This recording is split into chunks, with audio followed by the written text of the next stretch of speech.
Здравейте хора, днес е понеделник. Вкъщи съм си, защото е почивен ден заради 3 март. Аз бях 5 дена вкъщи, но общо с почивките 5, 6, 7, 8. Днеска ми е 8 ден вкъщи, но не съм снимала, защото бях болна. Всичко вече е наред. Само където устните ми, но си слагам за херпес на самите устни. И се надяваме и ми стискайте палци. Напишете в коментарите, стискайте ми палци, всичко да е наред. Мама е на работа, аз нямам никаква батерия, но докато поизчиста, вие няма как да гледате с мен, за съжаление. Ще си зареда телефонът, за да може да поизчиста.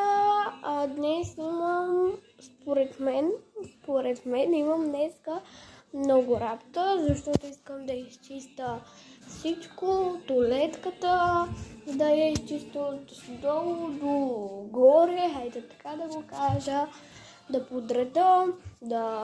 подреда и раница и да се къпа. Искам днеска да се поправя и аз, защото утре съм на училище и като цяло така нататък. Между другото се казвам Васи, който не знае, ако има нови в каналът ми. Много си хареса днесния аутфит. Цялата розова, даже с розов ластик. Вчера исках да бъда цялата такава черна, защото мама ми купи една черна блуза, която много я харесвам и е удобна.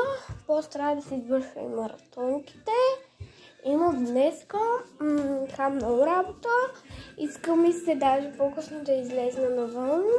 Малко да се видя с Тони или с някакво други мои приятелки. Да излезна да се видиме навънка, не знам дали ще успея, защото погледнете. Нито легло, нито кухня, нищо. Особено туалетката. Почвам с самото легло да го оправим и тази цялата стая абсолютно. С тази стая почвам, после ще оправя кухня и така че станете до края.